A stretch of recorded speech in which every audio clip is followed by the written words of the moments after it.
Distinguished ladies and gentlemen, of the government here present. Wisdom and the political will to govern. I'm very much aware of the efforts most of you made collectively and individually to ensure that this change happens.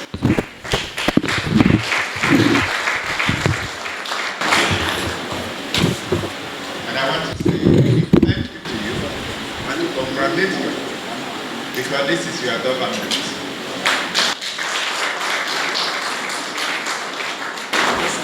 This is the government of the people, the government of the poor, government of the neglected, government of farmers, peasants, people who have been hitherto abandoned, civil servants, pensioners, retirees, teachers.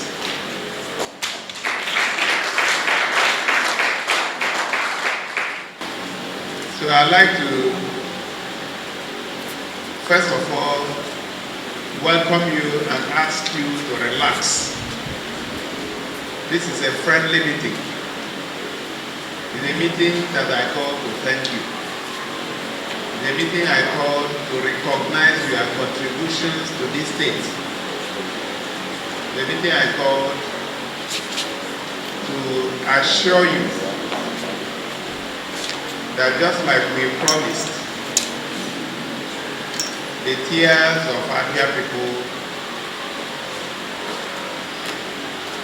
have been wiped away.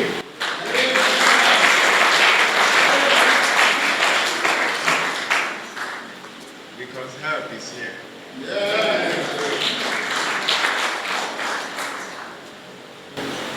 I want to also congratulate you because a lot of people who have retired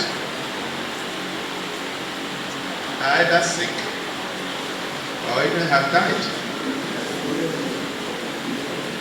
Last weekend, on Friday, I had to attend the burial of one of you who left in his prime. I think he was just 61 or something. 68? Okay. 68. And 68 is still young. We have the Queen departing at 96. And people were born. So when you have a 68-year-old, maybe he was sick and he was not able to afford healthcare delivery. Maybe he couldn't feed himself properly and none of his family. Maybe he was under so much pressure, paying school fees, and looking after children that he neglected his own health. Maybe there was nobody to help him. So I feel your pain. And that's why I call all of you to just have a discussion with you. So I will be the one to listen to you and just take note.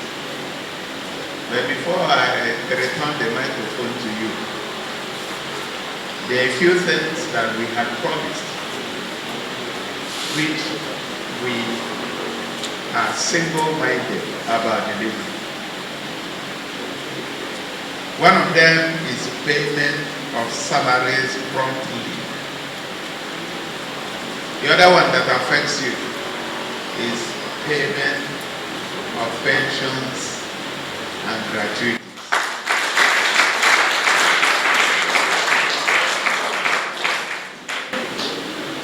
We have started the exercise. We have looked into the books and we find that the finances of the state are in terrible shape.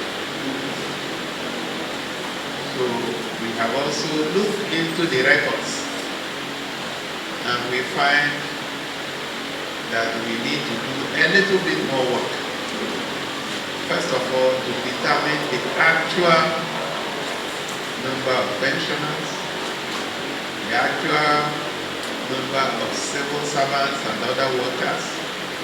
I mean the genuine numbers. Because somehow we also have been privileged to find out that there are some goods walking around and earning salaries. This government will not tolerate goods. So we only deal with human beings.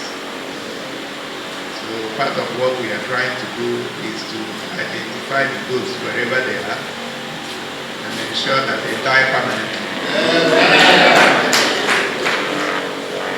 So once again, let me thank you. I know you have loads and loads of information to share. And I also would like to share ideas on how you think, because you are embedded in this system, one way or the other. I'm coming from outside, so I cannot pretend to know everything. If I have anything, I do not know anything, but I know that salaries are being paid. I know that our state is in debt. But I know you do much more than what I know. So if you have ideas that you think will help us, we would like to listen to them. It is impossible for everybody to speak. So we will regulate the time. And I believe that in another hour, we should be out of here.